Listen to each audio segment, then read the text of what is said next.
Subhanahu wa taala atas nikmat Allah pada hari ini kita bisa duduk di sini sharing.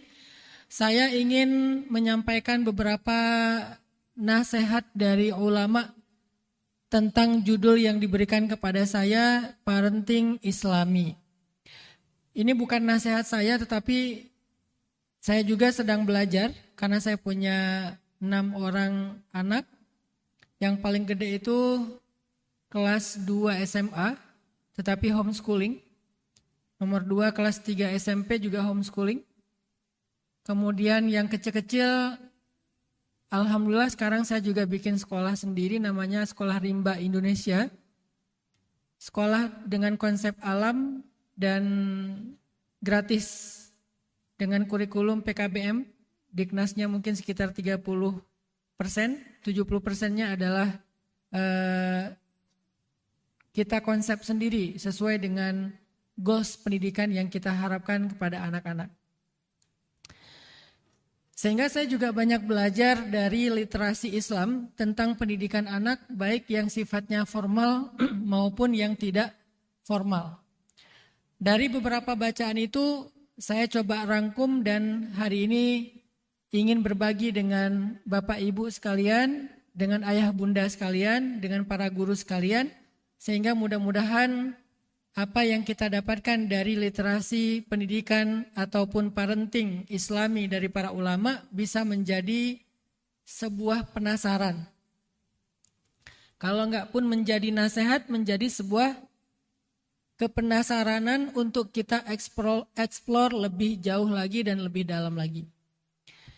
Bicara tentang parenting ataupun tentang bagaimana menjadi orang tua yang Islami, bagaimana mengambil peran orang tua secara konsep Islam, maka parenting itu tidak hanya bicara tentang bagaimana mendidik anak ketika mereka masih kecil. Parenting itu sudah dimulai sejak sebelum mereka memiliki anak. Banyak orang berpikir bahwa belajar parenting itu nanti aja kalau udah punya anak. Padahal belajar parenting itu bahkan sebelum punya anak. Karena ketika kita membaca kisah-kisah keluarga di dalam Al-Quran, salah satu di antara kisah keluarga yang paling jelas dibicarakan di dalam Al-Quran itu ada di dalam surat Ali Imran ayat 33. Jadi di dalam surat Ali Imran ayat 33, Allah menceritakan tentang dua keluarga yang sangat ideal untuk dijadikan contoh. Allah berfirman di situ, A'udzubillahi minasyaitonirrajim. Bismillahirrahmanirrahim. Inna Allah astafa Adam wa Nuhan wa ala Ibrahim wa ala Imran ala al-alamin Zurriyatan ba'duha min ba'd Wallahu sami'un alim إذ قالت امرأة عمران رب إني نذرت لك ما في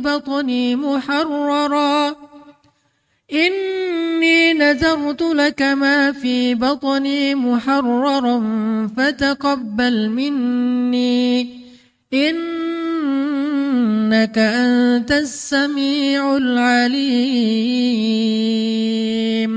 صدق الله العظيم. Sebetulnya ayatnya dari ayat 33 nanti sampai ayat 39, 40 masih panjang. Tapi saya membacakan pembukaannya saja. Silakan ayah bunda, para ustadz ustazah nanti ngecek lagi, baca lagi di tempat masing-masing sambil melihat tafsirnya, penjelasan dari ayat tersebut. Di dalam ayat 33 Allah Subhanahu wa taala memberi kita gambaran tentang mana contoh keluarga ideal menurut Allah yang layak kita tiru dan kita pelajari. Di sini Allah menyebutkan 2 keluarga ideal. Pertama namanya Ala Ibrahim, keluarga Ibrahim, dan yang kedua namanya Ala Imran, keluarga Imran. Sehingga siapapun yang bicara tentang parenting, bicara tentang fatherhood, bicara tentang pendidikan anak, bicara tentang keluarga, maka keluarga Ibrahim dan keluarga Imran adalah contoh paling ideal untuk kita teladani. Lalu bagaimana parenting itu mereka jalankan dalam konsep keluarga mereka, sehingga sampai Allah mention mereka di dalam surat Ali Imran.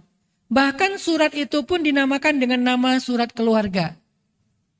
Bukan surat Imran, bukan surat Zakaria, bukan surat Maryam, bukan surat Isa, tetapi surat keluarga Ali Imran atau Ala Imran, keluarga Imran. Bagaimana cara mereka menjalankan konsep parenting sehingga Allah memuliakan dan mengistimewakan mereka? Apa tips dan rahasia mereka tentang parenting? Yang pertama, kalau kita ringkas, kalau kita resum secara mudah, konsep parenting mereka itu dimulai dengan sebuah doa dan harapan untuk memiliki keturunan yang baik. Dan ini hal yang sangat penting. Dalam bahasa Islam disebut dengan istilah ghibtoh. Bukan gibah ya. Ghibtoh. G-H-I-B-T-O-H. Ghibtoh. Jarang yang ngebahas istilah ini. Apa itu ghibtoh? Menginginkan keturunan yang solih dengan standar yang tinggi. Menginginkan keturunan yang solih dengan standar yang tinggi. Dengan spesifikasi yang sangat luar biasa, istimewa. Itu namanya ghibtoh. Sehingga kalau kita bicara tentang ghibtoh Nabiullah Ibrahim dan Waliullah Imran, maka kita akan menemukan bagaimana mereka sangat mengharapkan punya keturunan yang solih ataupun solihah. Nanti kalau kita baca di dalam surat Al-Furqan ya, di akhir surat Al-Furqan, ketika Allah bicara tentang ciri-ciri hamba Allah yang penuh kasih sayang, ibadur rahman wa ibadur rahman, dan ciri-ciri hamba Allah yang penuh kasih sayang. Apa ciri-ciri mereka? Ternyata salah satu di antara ciri-ciri ibadur rahman, alladzina yaqulun rabbana hablana min azwajina wa dzurriyyatina qurrata a'yun waj'alna lil muttaqina imama. Ternyata ciri orang yang salih, ciri kekasih Allah, ciri hamba Allah yang dicintai Allah adalah mereka orang yang sangat menginginkan punya keluarga, khususnya keturunan yang solih-solihah. Itu ciri orang beriman. Semua orang beriman menginginkan itu.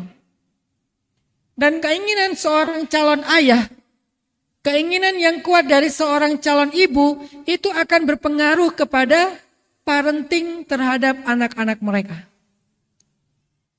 Jadi keinginan seorang ayah dan ibu yang sangat kuat ini, dalam bentuk harapan, dalam bentuk doa, dalam bentuk kecemburuan, dalam bentuk azam dan seterusnya, itu akan mempengaruhi pola parenting mereka ke depan terhadap anak-anak mereka. Kita bisa temukan misalnya ketika Nabi Ibrahim berdoa, Rabbi habli minas salihin. Rabbi habli minas salihin. Tahu nggak berapa lama Nabi Ibrahim mendoakan Rabbi habli minas salihin? 50 tahun. Ini namanya ghibtoh, pengen banget. Rabbi habli minas salihin. Dari sejak Nabi Ibrahim menikah dengan Sarah, Nabi Ibrahim sudah berdoa Rabbi habli minas salihin. Lalu mereka hijrah ke Palestina, dari Irak ke Palestina. Rabbi habli minas solihin. Selama 50 tahun Nabi Ibrahim Rabbi habli minas solihin, gak pernah sehari pun Nabi Ibrahim berhenti meminta kepada Allah. Gak pernah sekalipun Nabi Ibrahim berputus asa dan menyerah sehingga berhenti untuk meminta kepada Allah. Gak pernah sekalipun. Ini karena ghibthah, keinginannya kuat. Begitu juga yang dilakukan oleh ibundanya Sayyidah Maryam. Yang kita baca tadi di dalam surat Ali Imran. Ibundanya Sayyidah Maryam, Rabbi inni asmutu laka ma fi batni muharrara fataqabbal minni innaka antas sami'ul alim. Rabbi, aku sangat menginginkan. Apa kalimat sangat menginginkan? Inni nazartu. Kalau bahasa kita kayak bernazar. Walaupun ini sekedar fikih nazar. Tapi kalimat nazartu artinya aku sangat-sangat menginginkan. Bahasanya di batni, apa yang ada di dalam rahim atau perutku, muharrara, anak laki-laki. Aku sangat menginginkan punya anak laki-laki yang solih. Yang kelak bisa seperti iparku yang bernama Zakaria, yaitu Nabiullah yang mulia. Innaka antas sami'ul alim. Engkau maha mendengar doa-doaku. Engkau maha mengetahui apa yang ada di dalam rahim atau perutku, ya Allah. Ini adalah doa harapan ghibthahnya ibunda Sayyidah Maryam. Kita juga membaca hal yang sama terjadi kepada Nabi Zakaria. Yang paling panjang itu ada baik di surat Ali Imran, nanti kelanjutan dari kisah ini, ada juga di dalam surat Maryam itu sendiri. Rabbi inni wahanal 'azmu minni washta'ala ar-ra'su shayba wa lam akun bidu'aika rabbi syaqiyya wa inni khiftul mawaliya min warai wa kanat imraati 'aqira fahab li min ladunka waliya.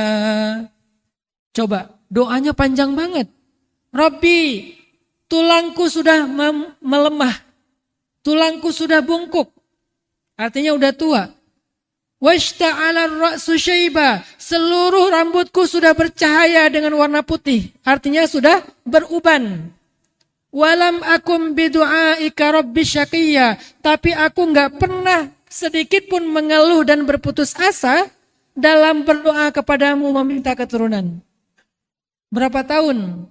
Sama seperti Ibrahim, lebih dari 50 tahun Nabi Zakaria meminta keturunan. Inni khiftul mawaliya min warai. Aku takut kalau aku nanti wafat, tidak ada lagi yang meneruskan dakwahku setelah aku wafat. Wa kanat imraati aqira. Sedangkan istriku sudah mandul, sudah menopause, sudah tua, enggak mungkin punya anak. Tapi apakah aku menyerah? Fahabli min ladunka waliya. Beri aku keturunan, ya Allah. Walaupun aku sudah lemah, rambutku sudah beruban, istriku sudah menopause, masih bilang habli min ladunka waliya. Beri aku keturunan, ya Allah. Itu namanya ghibthah. Itu namanya azam.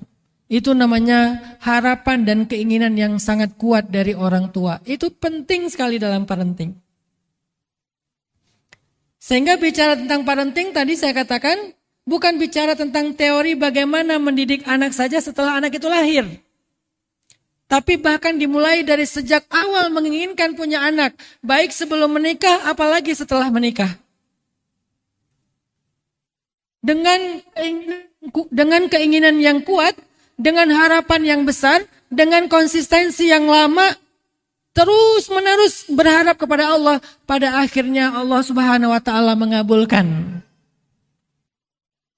Bahkan Nabi Zakaria, ketika kan Nabi Zakaria ini yang merawat Sayyidah Maryam. Jadi kalau secara nasab Sayyidah Maryam itu adalah ponakannya Zakaria.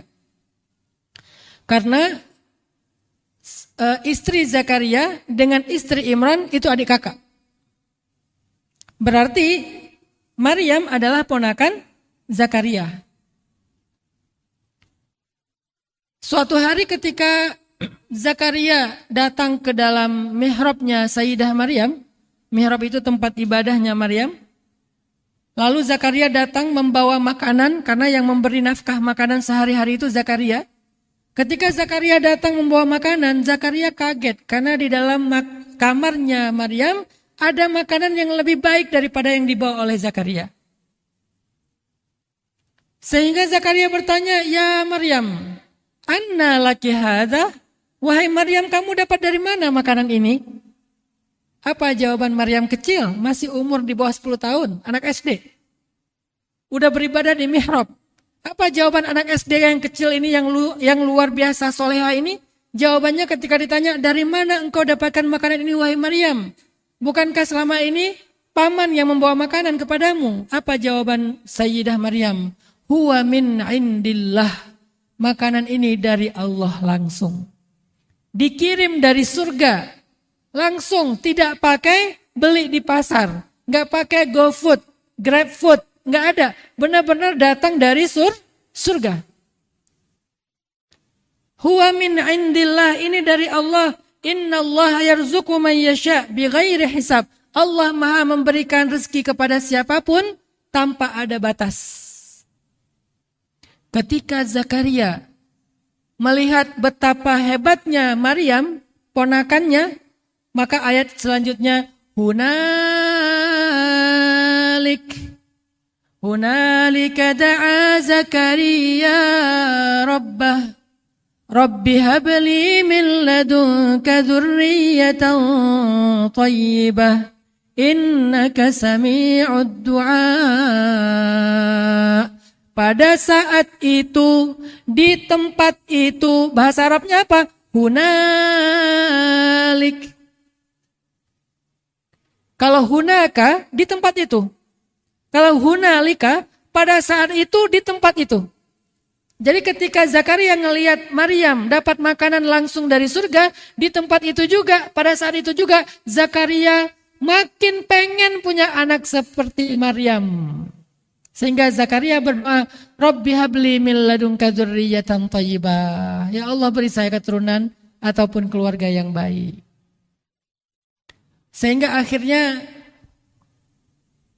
setelah Ibrahim alaihissalam lebih dari 50 tahun berdoa minta anak, sampai kemudian menikah lagi dengan Sayyidah Hajar, setelah Sayyidah Sarah. Setelah menikah dengan Sarah, menikah dengan Hajar, karena berharap memiliki keturunan dan terus berdoa, maka Allah memberikan kabar gembira kepada Ibrahim.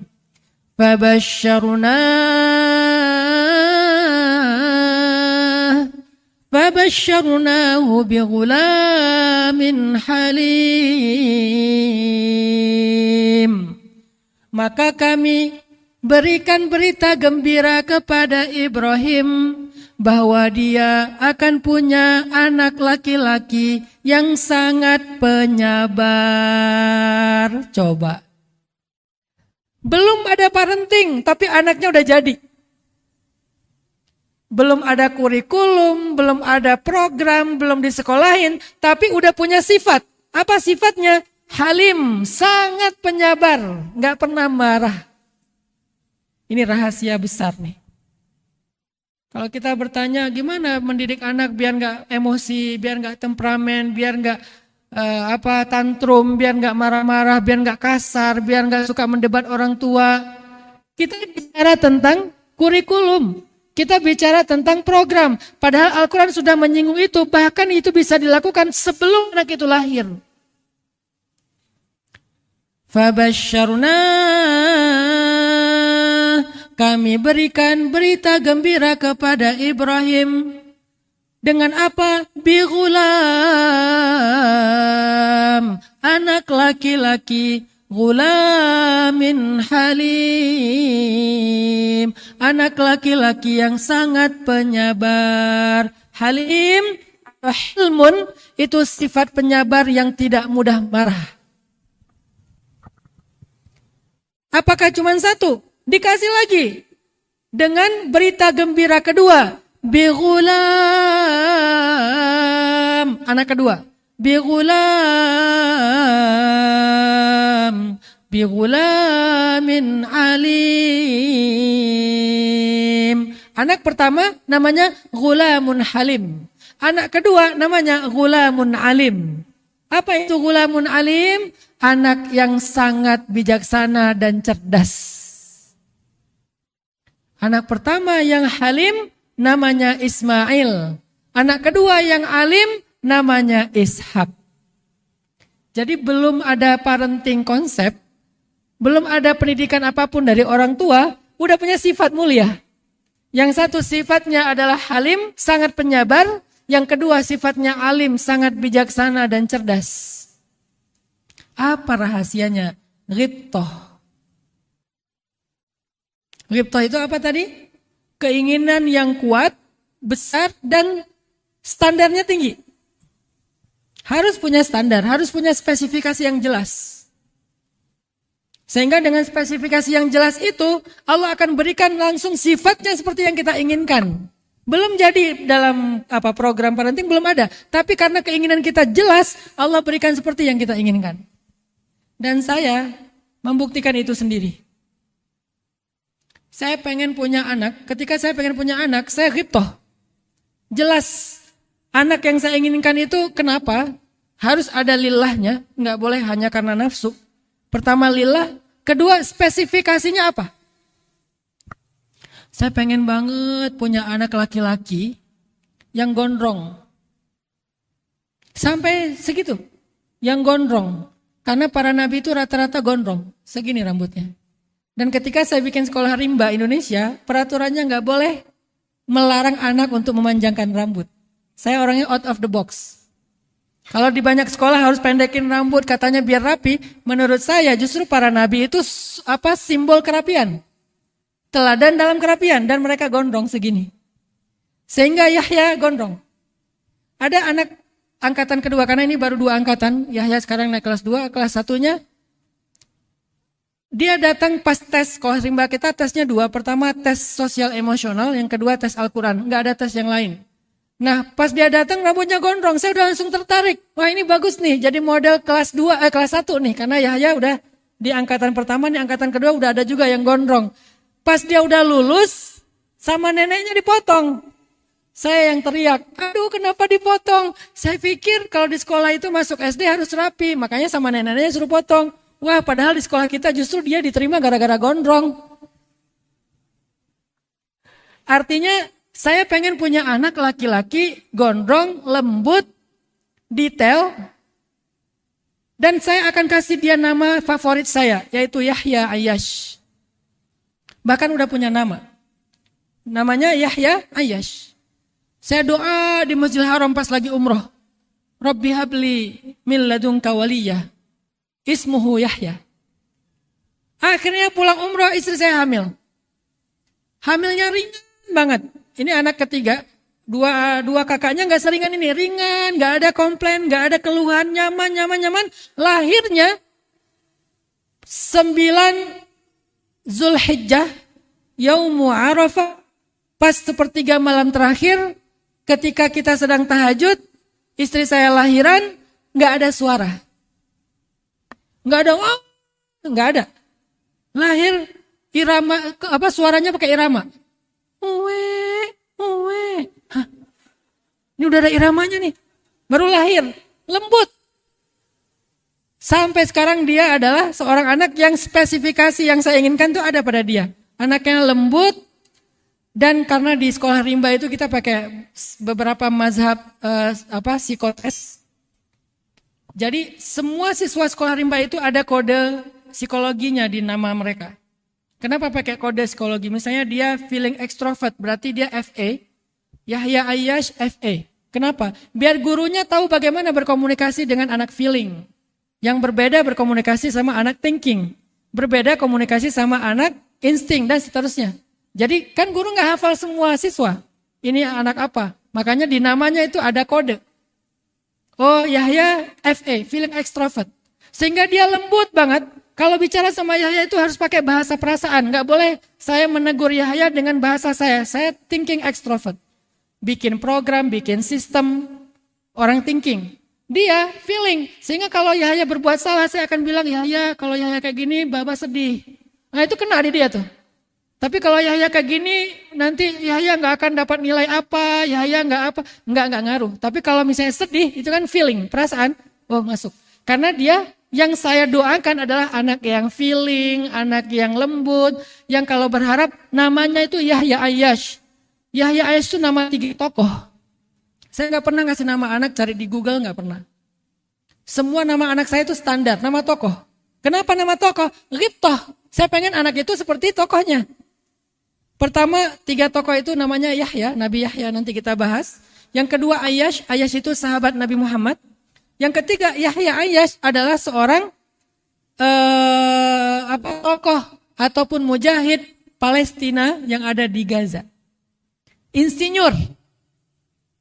Yang kemudian dia yang menjadi inspirasi pasukan Brigade Al-Qassam dalam membuat banyak senjata-senjata hebat ya, walaupun dari kaleng, dari bekas-bekas jadi senjata yang membuat Israel kewalahan. Itu Yahya Ayash, engineer, ditakuti sama Israel. Dan saya ngefans banget sama beliau sehingga saya bilang kalau saya punya anak, saya pengen anak ini jadi engineer, senang penemuan-penemuan, Yahya Ayash. Sekarang saya tanya sama Yahya sebetulnya pengen jadi apa nanti? Pengen jadi profesor, pengen penemuan. Sehingga di sekolah, karena sekolah kita sekolah fitrah, bakat, jadi nggak ada standarisasi, masing-masing anak itu kita mengawal aja mau kemana mereka, kita nggak kasih standar yang sama. Ada yang mungkin lebih ke kayak mereka ngaji nih, baca surat Ad-Duha. Anak thinking, dia ngebahas tentang surat ini ada di nomor sekian, di halaman sekian, di bagian tengah, bagian kanan atau kiri. Anak thinking. Kayak feeling, dia ngebahas surat ini tuh tentang apa, dengan storytellingnya, masing-masing mereka pakai caranya. Sehingga salah satu keinginan Yahya di sekolah itu adalah setiap hari harus menemukan sesuatu yang baru, penemuan. Baba, aku hari ini ketemu batu yang aneh loh, warnanya ungu. Padahal itu batu biasa, tetapi dia sesuatu yang baru. Saya akan membesarkan hatinya, wah keren banget nih abang. Batu apa nih namanya bang? Aku belum tahu batunya, ntar aku cari dulu di Google. Batu yang kayak gini namanya apa? Wah dia explore, nyari sendiri. Kenapa? Karena ghibtoh. Lalu saya berdoa lagi, saya pengen punya anak yang kebalikan Yahya. Yahya lembut, rambutnya gondrong turun ke bawah, ikal. Yang sekarang saya pengen rambutnya naik ke atas. Enggak ke bawah, tapi ke atas keritingnya. Dan beda sama Yahya. Yahya lembut ini lebih ke anaknya senang tampil. Yahya itu kan kalau feeling extrovert itu kan kingmaker ya, bukan king. Dia seorang kingmaker. Nah saya pengen yang kingnya nih, yang tampilnya. Allah berikan anak ke-5, saya kasih nama Ertuğrul Gazi. Bahasa Turki, Ertuğrul. Ertuğrul Gazi. Apa hobinya Ertuğrul sekarang? Gara-gara ngelihat saya pas Idul Adha nyembelih sapi. Setahun itu kerjanya nyembelih. Kalau saya gendong, Bapak, ntar dulu. Allahu Akbar. Wah, ini salah pendidikan nih saya bilang. Dia senangnya action. Sekarang nih udah sebulan ini dia senangnya tuh yang di Reog Jawa Timur. Dia minta dibeliin baju reog, setiap hari pakai baju reog, kemudian adik lagi ngapain kamu? Lagi kerasukan reog, terus tiba-tiba main silat apa. Bapak di situ, Pak, aku di sini. Tampil, abangnya di belakang. Abang di sana ya, biar aku yang tampil. Kan king. Abangnya kingmaker yang bikinin mainan buat dia, yang nyemangatin dia. Terus rambutnya bisa turun. Rambutnya ke atas. Dan ketika pagi-pagi tuh kan dinas saya kalau lagi weekdays, kalau nggak dinas saya tuh ngantar anak sekolah. Itu saya wajibkan kalau saya masih nggak ada halangan. Ngantar sekolah dan dari mulai mandi saya temenin walaupun kadang dia latih mandi sendiri. Itu kalau habis mandi dia pakai minyak rambut paling tebal tuh dibandingkan abangnya. Kenapa? Biar lurus kayak abang katanya. Bah, aku udah keren gak? Kata dia. Masih junior, 3 tahun. Aku udah keren gak bah? Keren, tapi kenapa harus digituin? Biar turun ke bawah. Dalam hati saya justru pengen dia rambutnya ke atas. Kalau ditarik itu rambutnya udah segini, tetapi cuman di atas telinga, ke atas semua. Masya Allah, ternyata ghibtoh itu sedahsyat itu Bapak Ibu Ayah Bunda. Sedahsyat itu. Saya pengen punya anak yang wajahnya Aceh banget. Yahya itu mirip uminya. Ertugrul itu nggak tahu mirip siapa. Aisyah itu mirip neneknya. Maryam itu mirip kakek yang dari Aceh. Saya pengen yang mirip saya satu. Yang matanya dekok. Yang mukanya muka Aceh banget lah gitu ya. Ya Allah berikan saya anak perempuan tapi mukanya muka Aceh. Saya kasih nama dia nama Mutia, nama Aceh. Mutia itu sebetulnya bahasa Arab. Mutiah, perempuan yang taat. Terus sampai di Indonesia jadi Mutia. Alhamdulillah dikaruniai Mutia yang paling putih sendiri, hidungnya lebih mancung, matanya dekok, malah lebih keren daripada saya sendiri. Jadi saya ngerasa, wah ini Aceh versi Turki. Masya Allah, Alhamdulillah. Persis seperti yang diinginkan. Dulu ketika awal menginginkan Aisyah Maryam juga kayak gitu. Ya Allah saya pengen anak pertama itu kalau perempuan saya kasih nama Aisyah. Kedua Maryam. Gara-gara saya pengen menamakan anak saya Maryam, dia lahir seperti Sayyidah Maryam melahirkan Isa. Gak ada yang nolongin. Maryam lahir, saya yang bidan. Udah terlanjur mau lahiran, saya belum punya uang waktu itu, akhirnya bidannya juga nggak ada yang datang. Ya udah saya bilang bismillah, lahiran saya aja yang jadi bidan. Tutup semuanya, ayo tarik nafas, lepaskan pelan-pelan, tarik nafas lagi, santai. Ya udah tenang dulu. Ya terus akhirnya keluar kepalanya sedikit, saya tarik. Udah bingung. Alhamdulillah selamat. Dan kemudian setelah dia udah lahir, saya nggak tahu cara motong plasenta. Ternyata harus dijepit dulu baru dipotong. Nah karena saya nggak ngerti caranya, baru saya telepon ambulan, baru ambulan datang, itu udah tindakan, akhirnya ambulan datang dengan perawat, baru selesai dibawa ke rumah sakit, alhamdulillah beres. Tapi sampai hari ini, Maryam itu paling dekat itu sama saya. Mungkin karena wajah pertama yang dia lihat di muka bumi itu muka bapaknya. Wah ini yang dulu narik-narik saya nih. Sekarang dia tuh bapaknya wannabe banget lah. Saya kan bikin semacam beberapa usaha lah kayak gitu ya, ada resort, ada apa. Dia bilang, "Bah, aku pengen lebih daripada Baba. Aku pengen," sekarang dia udah hampir khatam Al-Quran hafalannya, kelas 3 SMP. Dan saya nggak pernah membuat anak saya itu stres dengan hafalan. Kamu pokoknya harus kelas sekian harus hafiz nggak? Dia sendiri aja yang pengen. Kakaknya baru 5 juz, yang kelas 2 SMA. Adiknya yang kelas 3 SMP mau selesai. Buat saya bilang ke Aisyah jangan berkecil hati ya. Karena buat Baba, kalian gak pernah sama. Jadi kehebatan kalian itu beda-beda. Aisyah itu seniman. Dia senang ngelukis, bikin animasi segala macam. Kalau Maryam senangnya hal-hal yang sifatnya kompetitif. Dia kalau ada kompetitor, dia lari. Kalau gak ada dia santai. Itu saya banget tuh. Sehingga apa yang kita inginkan dalam doa, dalam harapan, itu tuh saya sendiri membuktikan di 5 anak, 5-5-nya persis seperti Ghibtahnya saya. Kok Ustadz semua sih bukan istrinya? Ya alhamdulillah istri saya sepakat dengan keinginan saya. Kita nanti anaknya gini, ya ikut alhamdulillah. Akhirnya 5-5-nya persis seperti doa itu. Masya Allah. Dan saya sendiri adalah hasil Ghibtah ibu saya. Ketika ibu saya hamil, ngandung saya dalam kandungannya, ibu saya megang-megang perutnya sambil berdoa, ya Allah, semoga anak saya ini jadi juara musabaqah nasional tingkat anak-anak seperti itu. Karena waktu itu lagi ada penampilan juara musabaqah tingkat anak-anak.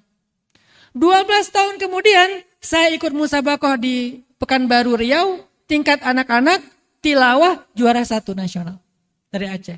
Persis kata ibu saya, ini yang emak doakan 12 tahun yang lalu bang. Oh gitu, kenapa emak doain saya juara musabaqah? Kalau emak doain saya jadi Ronaldo, saya udah kaya nih. Bercanda, tapi artinya spesifik kan? Ya Allah jadikan anak saya ini juara nasional. Setelah juara nasional anak-anak ikut, karena gak boleh ikut lagi di bidang yang sama, ikut hafiz 1 juz plus tilawah di Palu, juara lagi. Ikut remaja, sampai di Mesir masih ikut musabaqah. Jadi saya berpikir kenapa dunia saya kok MTQ ya. Sampai kemudian saya gantung sepatu, pas pulang dari Mesir udah gak ikut lagi, karena udah fokus di dakwah. Itu karena doa ibu saya.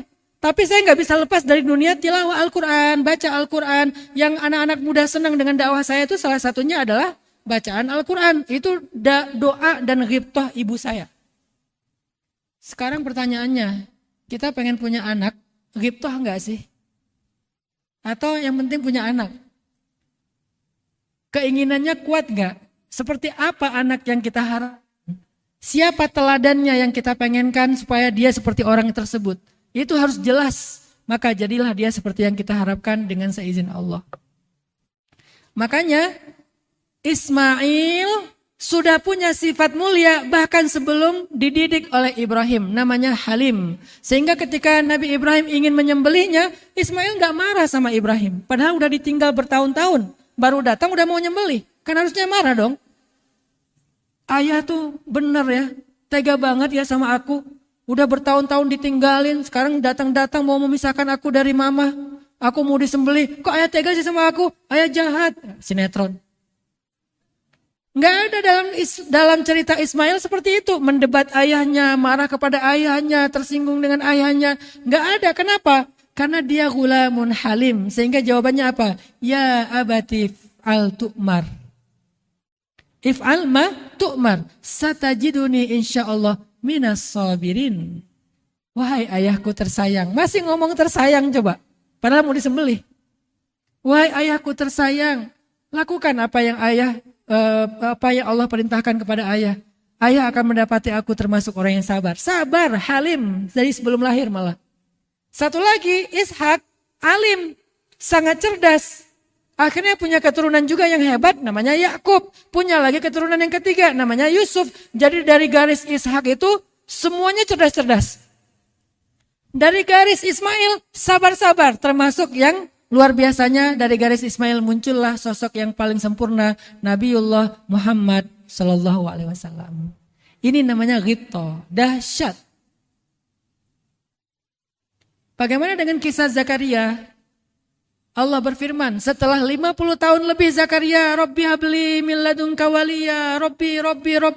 Akhirnya Allah berfirman, Ya Zakaria, wahai Zakaria, inna nubashiruka bighulam. Kami berikan berita gembira kepadamu dengan kelahiran anak laki-laki. Lalu Allah sendiri yang ngasih nama. Ismuhu Yahya. Namanya adalah Yahya. Kita masih merasa enggak bangga dengan nama-nama yang mulia itu. Allah sendiri loh yang kasih nama. Dari langit. Bukan dari Google. Makanya saya punya anak dengan nama-nama Aisyah, Maryam, Yahya, Mutia, Ertugrul. Semua itu adalah tokoh. Kenapa tokoh? Kok bukan nama biasa aja? Karena saya pengen mereka seperti tokoh yang saya idolakan. Itu ghibthah. Ismuhu Yahya, namanya Yahya. Lam naj'al lahu min qablu samiyya.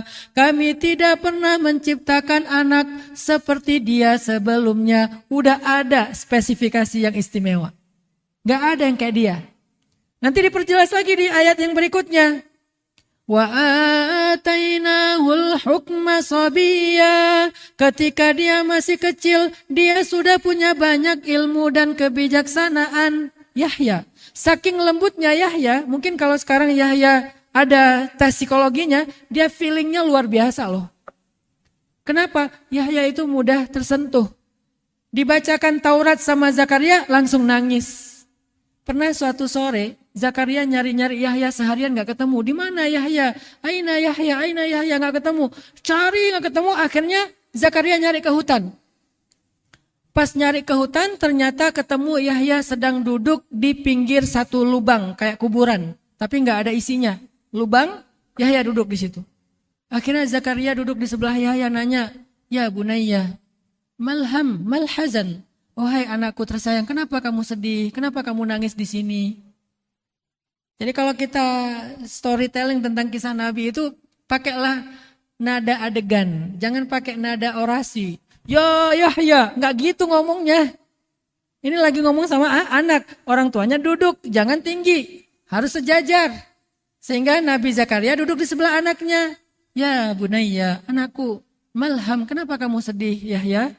Kata Yahya, Ya abati, wahai ayahku, bagaimana aku gak sedih melihat lubang ini, bahwa semua kita akan dikembalikan kepada Allah. Ini anak kecil loh, umur SD, udah ngomongin tentang kematian, udah ngomongin tentang nanti ketemu Allah kalau gak cukup bekal kayak gimana ayah, nanti kalau dosa-dosaku ditanya sama Allah, nanti dosaku gimana aku bertanggungjawabkan, aku ngomong apa di hadapan Allah. Nangis, akhirnya Zakaria ikut nangis, nangislah berdua bapak sama anak di situ tuh. Itu fatherhood banget itu. Kenapa Yahya begitu lembut? Karena dia adalah seorang anak yang kata Allah di surat Maryam, wahananam min ladunna wa zakatan wa kana taqiyya wa barran biwalidayhi wa lam yakun jabbaran 'asiyya. Itu sifatnya Yahya. Udah ada sebelum lahir. Hanan, lembut. Zakatan, suci. Taqiyan, bertakwa. Barran, sangat baik kepada orang tua. Walam yaj'al lahu jabbaran asiyah. Enggak pernah berperilaku kasar apalagi berbuat maksiat. Itulah Yahya dari kecil. Dari sebelum lahir bahkan. Apa rahasianya? Ghibtoh dari Nabiullah Zakaria. Terus bagaimana dengan kisah istrinya Imran yang tadi pengen punya anak laki-laki dan pengen dijadikan sebagai khadimul haram. Menjadi khadim. Khadim itu apa ya kalau di kita itu istilahnya marbot. Khadimul haram artinya marbot. Yang berkhidmat untuk Masjidil Haram Al-Aqsa. Karena Masjidil Haram itu ada 3. Masjidil Haram Makkah, Ka'bah, Masjidil Haram Nabawi, dan Masjidil Haram Al-Aqsa. Khadimul Haram Al-Aqsa. Ya Allah beri saya anak laki-laki. Nanti dia akan saya jadikan sebagai khadim, sebagai pembantu marbot di masjidmu yang mulia, yaitu Masjid Al-Aqsa, membantu Nabiullah Zakaria. Pengen kayak gitu, spesifik. Tapi qadarullah, ternyata yang lahir adalah anak perempuan, bukan anak laki-laki. Terus gimana dong? Gimana dengan ghibtohnya? Katanya persis, kenapa ini yang lahir justru anak perempuan, bukan anak laki-laki seperti yang dia inginkan. Sehingga ketika udah lahir, istri Imran mengatakan, Rabbi inni wada'tuha unsa. Ya Allah, aku melahirkan anak perempuan, gimana nih? Aku melahirkan anak perempuan, terus gimana nih? Maka Allah Subhanahu wa taala mengatakan, walaysa dzakaru kal unsa. Kemudian inni sammaituha Maryam wa inni u'idzuha bika wa dzurriyyataha minasyaitonir rajim. Walaupun anaknya perempuan, tapi karena sudah sangat menginginkan menjadi khadimul haram, akhirnya anak perempuan itu dinamakan dengan nama Maryam. Apa arti Maryam? Maryam itu artinya pembantu perempuan. Itu bahasa, bukan nama, bukan ismul alam awalnya, tetapi dia kalimat yang memiliki arti. Jadi Maryam dalam bahasa Ibrani artinya perempuan yang berkhidmat, khadimah. Kalau laki-laki khadim, kalau perempuan khadimah. Nah, nama lain dari seorang khadimah adalah Maryam. Sama kayak Masyitoh. Masyitoh itu bukan nama orang, tetapi itu adalah panggilan. Karena dia seorang juru riasnya anak Fir'aun, mulai dari merias rambutnya, merias pakaiannya. Sehingga juru rias dalam bahasa dulu disebut dengan Masyitoh, yang menyisir rambut anak Fir'aun. Nah, yang berkhidmat membersihkan masjid, ganti air untuk orang wudhu, dan seterusnya di Masjidil Haram Al-Aqsa, itu kalau perempuan namanya Maryam. Kalau laki-laki namanya Khadim. Kalau perempuan namanya Maryam. Akhirnya dikasih nama Maryam. Lalu ternyata walaupun dia perempuan, walaupun dia bukan seperti yang diinginkan ibunya sebagai anak laki-laki yang bisa menggantikan Zakaria, ternyata anak perempuan ini tetap bisa diterima di Masjidil Aqsa. Fataqabbalaha rabbuha biqabul. Allah menerima Maryam di Masjidil Aqsa. Usia 4 tahun junior, Maryam udah sekolah di Masjidil Aqsa. Jadi sekolah juniornya di Masjidil Aqsa. Dididik oleh orang yang paling mulia, yaitu Nabiullah Zakaria. Dan itu kali pertama perempuan boleh tinggal di masjid dalam tradisi umat Yahudi waktu itu. Karena orang Yahudi itu, mereka membedakan antara laki-laki dan perempuan. Walaysa dzakaru kal unsa. Jadi kalau sekarang mereka teriak-teriak gender, teriak-teriak tentang persamaan hak, teriak-teriak tentang kemerdekaan, itu bohong. Kenapa? Karena sejarah mengatakan dulu mereka lah yang paling zalim kepada perempuan selain orang jahiliyah di zaman Nabi. Perempuan dianggap rendah, perempuan dianggap hina, perempuan gak punya hak yang sama dengan laki-laki, perempuan gak boleh belajar di masjid, perempuan itu gak boleh tinggi-tinggi sekolahnya. Itu tradisi Yahudi.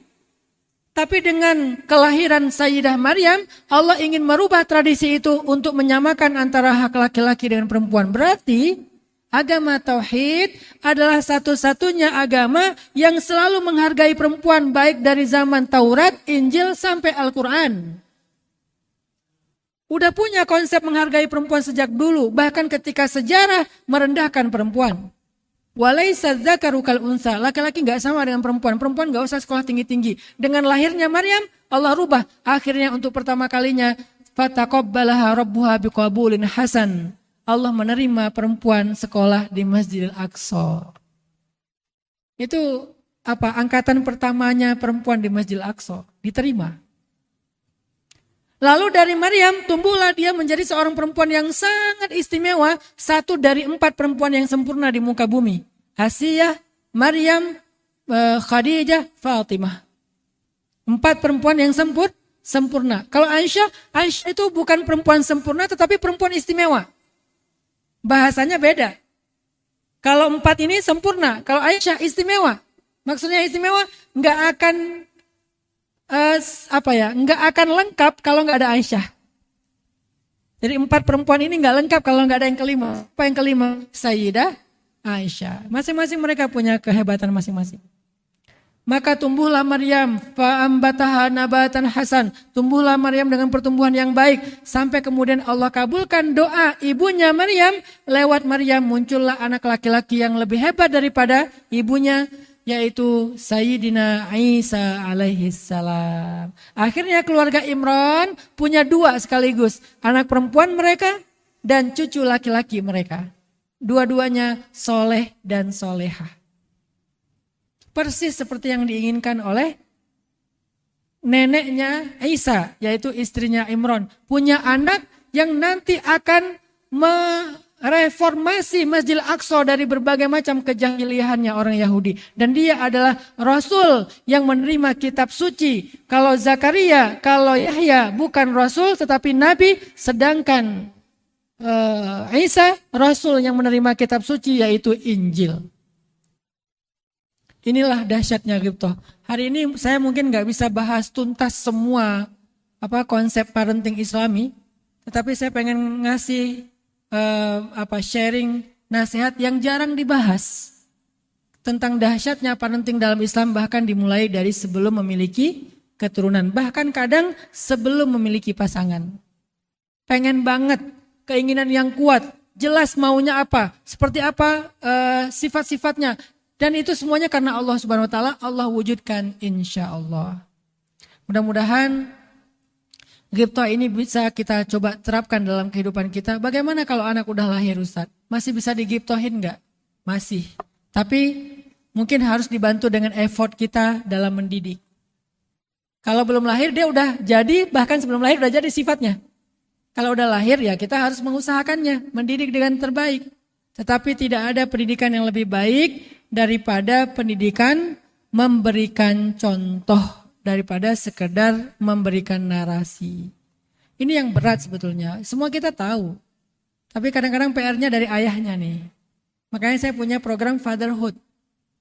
Saya nggak bikin program motherhood karena ibu-ibu insya Allah udah lebih serius mendidik anak daripada bapak-bapak. Bapak-bapak bukan nggak serius, tapi lebih serius cari duit. Mereka serius pengen didik anak, cuma lebih serius lagi dengan mencari nafkah. Sehingga sedikit waktu buat anak. Nah, maka kalau kita belajar dari Ibrahim, belajar dari Zakaria, belajar dari Imran, ternyata peran ayah itu luar biasa walaupun ayah nggak selalu bisa hadir. Saya mengutip kalimat dari Ustadz Ajubendri ya. Itu juga saya pakai dalam kehidupan pendidikan anak-anak saya. Ayah tidak harus selalu ada, tetapi ada yang tepat. Tidak harus selalu ada, tetapi ada di waktu yang tepat. Di antara waktu yang tepat itu, 1, ketika anak sakit, 2, ketika anak sedih, 3, ketika anak tampil. Itu ayah penting untuk ada. Kalau anak tampil ayah nggak ada, usahakan ayah update bagaimana dia tampil. Misalnya saya keluar kota nih, Yahya tampil, lagi baca puisi bahasa Inggris, You Are My Hero. Baba, You Are My Hero. Dia bikin puisi itu. Baba, kamu adalah pahlawanku. Dia baca, saya bilang ke guru, boleh minta tolong direkam, Yahya tampil, aku pengen tahu detailnya gimana. Yahya tadi kamu baca yang itu kenapa kalimatnya diganti? Ya soalnya diganti sama Miss Ita, kata saya. Berarti dia tahu kalau saya itu menonton penampilan dia walaupun cuman secara online. Saya nonton sehingga saya bisa komen. Keren abang tadi tampilnya, bahasa pronunciation-nya udah bagus banget. Mantap, pokoknya abang dapat hadiah apa? Ini hadiah buat Baba. Jadi ayah ada ketika anak tampil walaupun mungkin ada kondisi kita nggak bisa hadir tetapi kita ada dalam artinya kita perhatian. Ya banyak lagi tips-tips dalam Islam tentang pendidikan anak dari Rasulullah, dari Ali bin Abi Thalib, dari banyak tokoh-tokoh Islam yang mulia. Tetapi yang paling penting buat saya adalah anak itu adalah semacam sebuah investasi ataupun warisan orang tua. Maka wariskanlah kepada mereka sebuah mimpi orang tua. Bukan mendoktrin ya, tetapi menyemangati mereka. Apalagi mimpi itu berkaitan dengan mimpi dakwah, mimpi peradaban, mimpi Islam. Itu memang harus kita wariskan. Muhammad Al-Fatih adalah warisan ataupun sebuah harapan dari ayahnya, kakeknya, buyutnya, bahkan sampai Seljuk. Semuanya pengen membebaskan Konstantinopel. Baru akhirnya muncul pada zaman Muhammad Al-Fatih. Saifuddin Qutuz juga demikian. Salahuddin Al-Ayyubi juga demikian. Abdurrahman Ad-Dakhil juga demikian. Siapa lagi? Umar bin Abdul Aziz juga demikian. Banyak tokoh-tokoh yang hebat itu adalah karena harapan dan warisan orang tuanya. Aku pengen banget ke sana, nggak sampai diwariskan kepada generasi kedua, nggak sampai juga, tapi udah makin dekat kepada generasi ketiga. Akhirnya sampai juga. Saya punya mimpi dan saya sekarang sedang coba mewariskan itu kepada anak-anak saya. Apa mimpi kita tentang Islam? Apa mimpi kita tentang ajaran Nabi, dakwah? Udah punya belum? Kalau udah punya, yuk kita coba wariskan kepada anak kita. Kalau belum punya, coba pelajari dulu. Kenapa kita harus punya mimpi itu? Insya Allah lain kali saya akan berbagi mungkin dengan nasihat-nasihat lain lagi dari para ulama. Atau mungkin para pemateri yang lebih expert dari saya. Saya hanya mengutip beberapa saja yang saya pakai secara pribadi juga dalam parenting saya di rumah bersama anak-anak. Semoga ini tadi seperti kata saya di awal menjadi penasaran. Untuk kita eksplor sendiri, kita gali lagi dalam khazanah Islam.